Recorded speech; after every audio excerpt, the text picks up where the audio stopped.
好，各位午安，我係歐群醫師。今日咧想同大家分享一下治療後身心復原嘅中醫支援。首先好多謝乳癌基金會嘅邀請啦。希望講中醫唔好太悶啦，唔好頂多一陣，頂多一陣，OK。好嗱，今日咧我準備咗四個部分，5分鐘一個係嘛？好。第一個咧就係想同大家分享翻咧治療狀態到生活狀態嘅時候一啲常見嘅身心症狀咧，其實喺中醫嚟講係點樣去睇啊？點樣去個諗法係點樣樣嘅？第二部分咧就係講下中醫嘅一啲調治嘅理念同埋原則啦。呢兩部分我會盡量快，我睇大家反應，如果係我會飛走佢噶啦。即係一啲道理，但係呢道理咧，你知道咗之後咧。反為其實咧好多嘢就會明嘅，即係好似頭先阿 Wing 所講，食得唔食得咧，都係我哋中醫必須要 tackle 嘅問題啊！大家一定會問嘅。咁而中醫咧通常都好唔受歡迎嘅，因為大家都覺得我哋係成日唔俾你哋食嘢咁樣嘅情況嘅。但係咧，我又想解釋俾你聽個道理之後咧，其實好多嘢都食得嘅嚇，唔係咁 harsh 嘅一件事情，唔係咁痛苦嘅一件事情。好啦，尾嗰兩部分咧就實用少少，就係我想俾大家加嘅一啲中醫嘅一啲叫做實用嘅生活貼士啦，由診室開始到生活，你哋點樣可以喺康復嘅時候可以有更多嘅嘢可以喺中醫角度可以做到幫助到大家嘅。咁照顧者都啱嘅喎。OK， 好。首先手術之後咧，大家可能會經歷一啲傷口嘅疼痛啊。流一啲液體或者係個疤痕唔舒服啊，或者個肩膊啦喐動唔係咁順暢啦，或者有啲頭先都提過嘅一啲上肢水腫嘅風險等等。喺中醫角度嚟講咧，我哋係着重疏通經絡健脾補腎，特別係一啲局部嘅情況我哋要注意之外咧，其實整體嘅氣血調理同埋情志嘅安頓都需要嘅。喺度要講少少咧，就係不限於係咪淨係食中藥㗎。其實我哋仲有好多嘅方法，一陣可以再同大家介紹一下。好，電療咧，電療頭先都醫生都提過皮膚會有一啲灼熱嘅感覺啦，會受到傷害啦，或者係附近因為佢嘅照射嘅範圍，乳癌嚟講咧，可能會影響到呼吸道啦，可能會咳嗽啊、乾咳啊，或者甚至大便不暢啊，啲全身嘅症狀，睡眠啊、情緒都會受到影響。喺中醫嚟講咧，佢係屬於一個熱邪熱毒啊，簡單嚟講就要清熱啦、滋潤翻啦，同埋補翻下氣。點解要補翻下氣咧？就係因為如果你有電療嘅朋友，你就會明白其實當時嘅身體狀態麻麻地啦，係嘛？治療之後又食唔好啦，腸胃又麻麻地啦。咁其實咧係要補翻下氣先啱。但係整體嚟講咧，清熱同埋滋潤翻都係好重要嘅。化療同埋標靶等等嘅一啲治療咧。會出現一啲消化道嘅症狀啦，可能係周邊神經嘅一啲症狀啦。全身嚟講咧，可能會出現一啲攰啊，一啲貧血啊、脫髮啊、經期嘅改變啊，甚至係一啲情緒嘅變化等等。我想同大家講咧，就係我未必俾到大家一條湯方咧，係話我應該化療後就食啲乜嘢就一定啱嘅。因為就算喺臨床觀察，或者喺我以前由實習開始嘅觀察，都係咁樣樣。同一類型嘅癌症，就算係相似嘅期數，佢用緊類似嘅化療藥又好啊，佢哋嘅舌苔變化係唔同嘅。呢個體驗在於咧，就係個體化係有分別嘅。即係你落緊同一隻藥都好啊，個情況差唔多嘅情況之下咧，有啲人咧落完藥之後咧，個脷苔可能變厚啦。有啲人咧係可能個脷苔唔見咗，消失咗嘅。咁中醫你知道望聞問切啊嘛，望脷係其中一個樣嘢啦。一陣我都會分享俾大家聽點樣去睇脷啦嚇。咁讓大家都知道自己大約嘅體質係點樣。但係你就會明白到原來會唔同嘅情況之下，我係好難俾到一條方一定啱嘅食療方俾大家知道一定食就啱㗎啦咁樣。但係症狀係相似嘅，譬如有啲係腸胃嘅症狀啦，有啲係可能造血功能嘅嘢啦，有啲可能周邊神經症狀嘅嘢啦等等。咁所以要因人而異啦。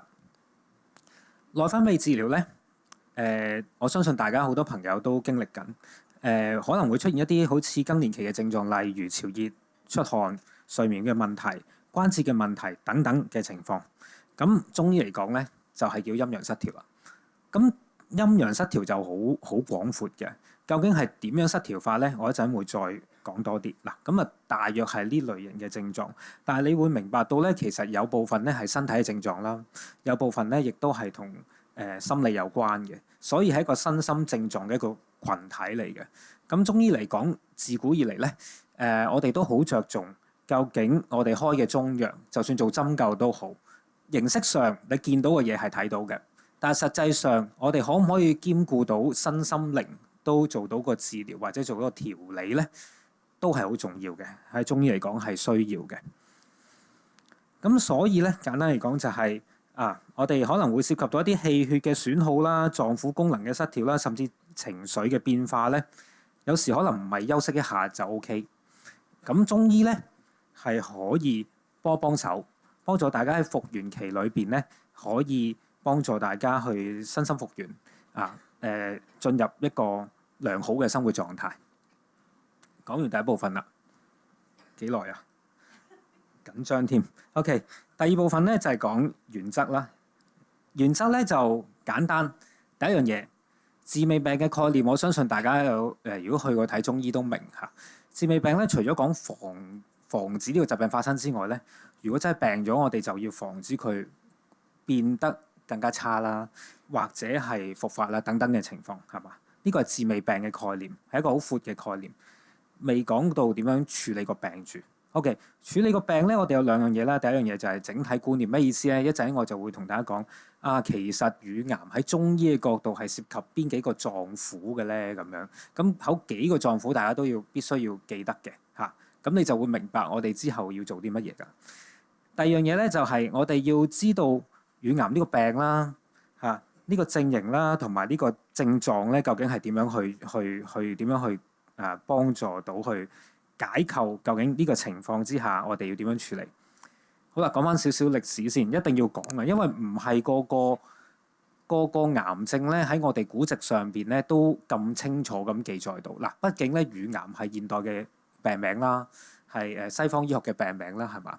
但係其實喺中醫嘅傳統裏邊咧，我哋有呢個字叫乳癌。呢個癌字咧唔係寫錯字，呢個真係岩石個岩。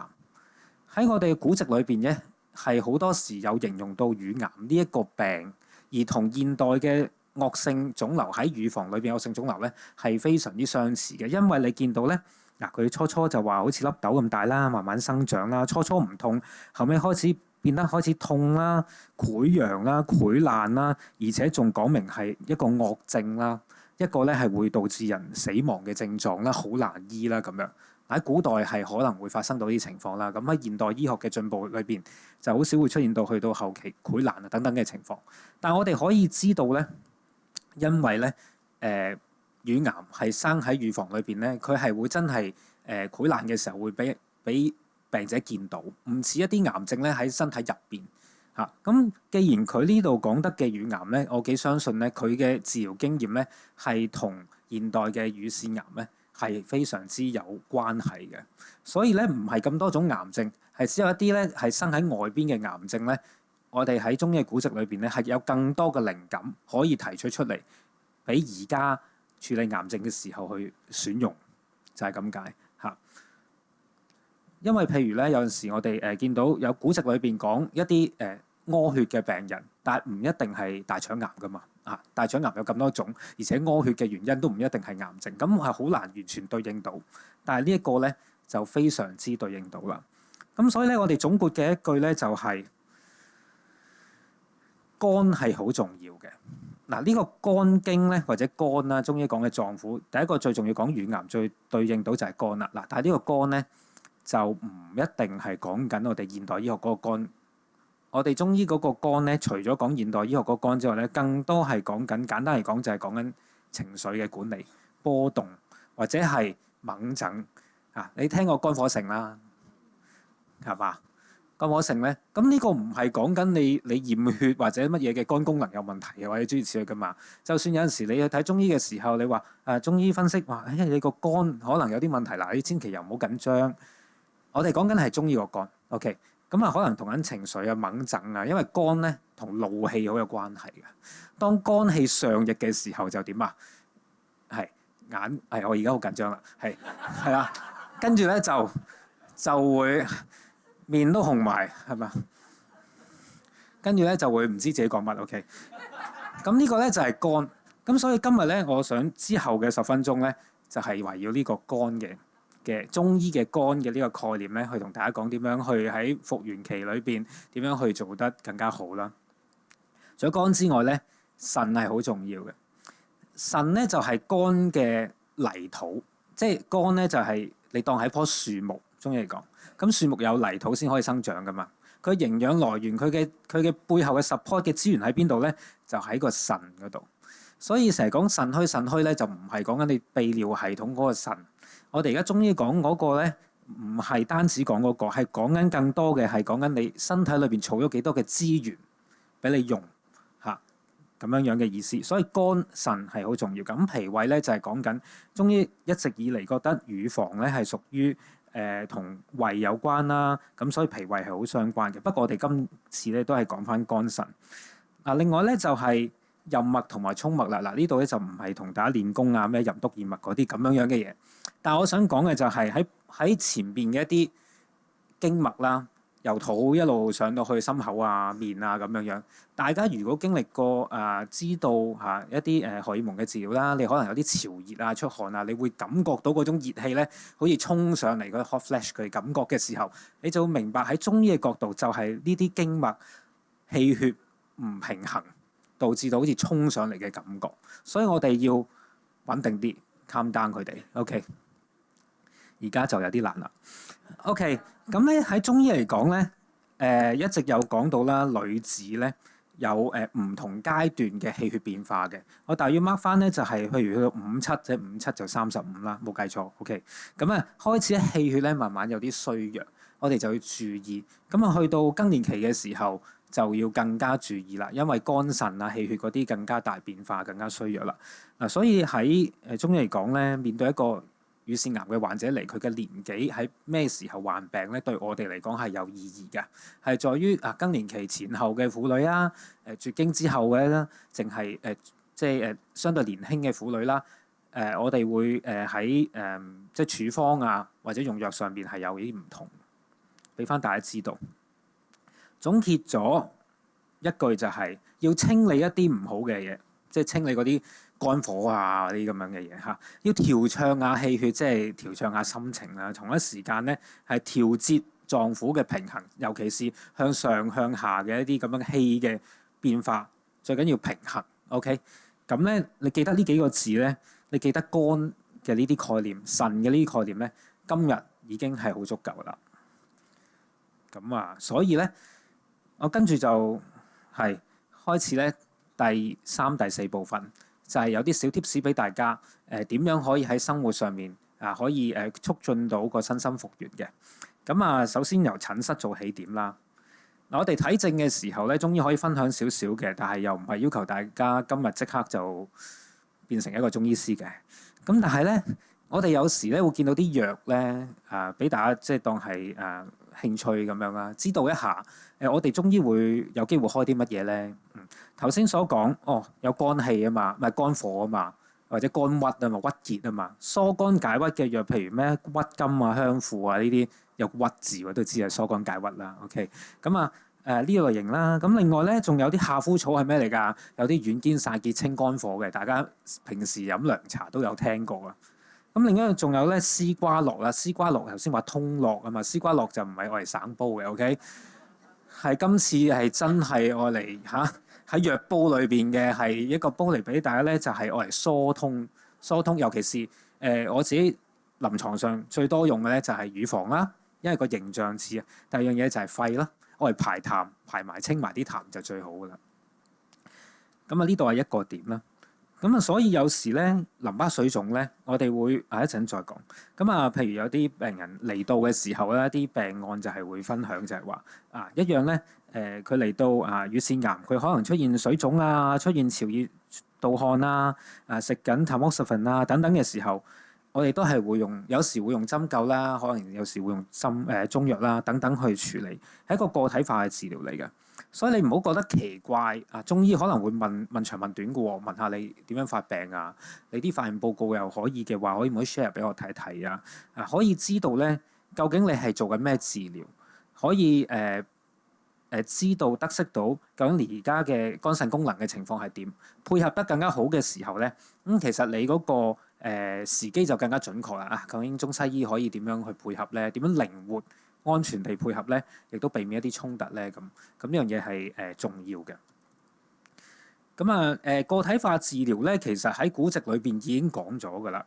佢哋有清楚描述到頭先所講嘅佢個發病嘅狀態，由初初一粒好似豆大嘅一路發展開去嘅時候，喺中醫嚟講因為好急怒，即係猛症啦。OK， 咁要身心靈治療嘅喎，即係話咧係要清心滌慮喎。初初咧要服啲乜嘢，之後要服啲咩唔好講啦。但係佢有講過咧，唔可以亂咁食啲好勁嘅中藥咧，係會令到咧傷到個胃氣，因為頭先講脾胃都好重要噶嘛。另外就係咁樣。手術之後咧會水腫啦，我哋更多會用一啲枝藤嘅中藥嘅，因為咧係可以去水腫、消炎等等嘅作用。好似個形態上就好似四枝一樣。所以桑枝雞血藤等等都有機會會用㗎。呢個係一個可以俾大家知道咧，就係啲牡蠣龍骨甲殼呢啲咧係愛嚟重鎮係安神嘅。即係同頭先講嘅肝火或者肝氣向上衝咧，我要幫佢 calm down 嘅意思係一樣。好啦，針灸咧都好多研究有啲講到咧，可以幫助啲潮熱一啲更年期嘅類似更年期嘅症狀嘅乳癌患者咧，可以得到舒緩嚇。咁你見到針灸咧，其實有好多方法，所以有時話哎呀好擔心，唔知點樣食唔食得中藥或者點樣？其實中醫唔係淨係得中藥嘅可以靈活配搭嘅。有時我都會幫病人做針灸咯按照病人嘅需要去做啦。孫祖雲大家有冇聽過都係一隻安神嘅中藥。我想講咧就係其實喺現代研究裏邊咧，佢都有一啲消炎抗腫瘤嘅作用。雖然呢個係實驗室研究，唔代表喺人體裏邊係咁樣嘅運作，但係可以知道嘅時候，佢既然又安眠，又可以對癌症有好處嘅時候，其實一個身心靈都可以幫助到嘅一個中藥嚟嘅。好啦，2分鐘，但係又最刺激嘅2分鐘。就係俾大家感受一下。好啦，你出咗個診室之後咧，其實你嘅復原係未完嘅。喺中醫嚟講，更多咧其實係想你哋喺生活裏邊咧更加着重自己嘅體質。你可能會睇中醫嘅時候成日問其實我係咩底寒底定熱底咁樣。我唔知個答案你哋滿唔滿意。其實有時咧係好難解釋得晒嘅，因為可能你有寒底有熱底都得㗎喎。有啲病人咧可能好簡單啦，你一食熱氣嘢就喉嚨痛啦，唔舒服啦，咁你好似熱底但係你吹下冷氣又覺得手凍腳凍，咁你話寒底定熱底咧係嘛？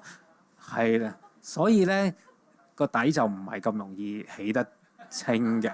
OK， 體質咧有幾樣嘢要大家要注意要變化，記住呢幅圖就夠㗎啦。4時變化係重要嘅，春夏秋冬。所以當你問我有啲咩食得嘅時候，我會先問你想幾時食先。OK， 呢樣嘢好重要㗎。譬如你要羊肉你知道係好溫熱嘅，但係你擺喺夏天食咁就問水啲。OK， 你嘅治療係做緊啲乜嘢啦？頭先好詳細咁講咗唔同治療，中醫點樣去配合，點樣睇啦。而家包括你嘅飲食啦、你嘅情緒啦、年齡啦都有關係喎。大體嚟講咧，中醫如果以女士嚟講，梗係血行先嘅。男士就以氣行先嘅，所以養陰血咧，養陰係好重要嘅。對於女士嚟講，即係等於個泥土頭先講，你泥土要夠營養咧，你嘅樹木咧先至會生長得好。樹木就係個肝，OK， 泥土就係個腎，OK， 就係啲氣血啦。好啦，我都唔講咁多啦。睇你咧就我想同大家分享一下咧，至少你知道條脷咁紅咧，譬如好似呢啲咁咧，都知道應該有啲熱氣嘅。不過咧，究竟佢係虛熱定實熱就再講，有少少複雜。脷苔咧唔好成日話自己一定係濕喎。咁厚就係濕啫，但係好多時咧，我見到病人話我好濕，我好濕啊，因為佢建基於佢自己好攰啊，食唔到嘢咁樣就覺得自己濕，唔一定嘅。當佢伸出嚟咧，見到冇晒脷苔咧，其實佢係乾得滯嘅。你再去濕嘅話，你就算飲去濕茶，好似好啱都好啊，唔啱噶啦嚇，你冇晒水分噶啦。OK，咁啊，仲有一個咧就係有齒痕啦，齒痕就係你氣虛，氣虛咧可能會補下氣啊，你喺復原期嘅時候做晒治療啦。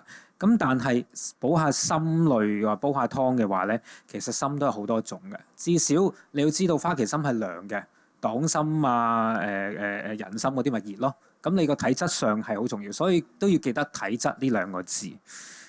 食物咧，食物頭先阿 Wing 都講咗好多，係啊。以中醫嘅角度咧，其實簡單嚟講，你要聽營養師嘅建議，同埋咧唔好乜嘢都話法，即係呢個字係我哋中醫可能俾到大家嘅，但係唔係咁樣濫用咗個法呢個字嘅，係啊。咁有陣時咧，其實皮膚食咗之後壞嘅嘢，又唔代表你癌症唔食得嘅，即係兩回事嚟嘅。所以大家唔好一下子就將所有嘢話唔食得就唔食得。以雞做例子，雞咧其實咧有好多好處嘅，包括咗甘溫補虛啦、暖胃啦等等嘅嘢，係嘛？佢唯一嘅唔好處就係話，我哋成日講中醫話感冒唔好食雞嘛。原因係因為咧佢會同補肝氣啊，即係同風有關啊。係啊，咁啊，即係風咧吹咗埋嚟嘅時候咧，如果你再食雞嘅時候，會加速咗感冒嘅發生㗎。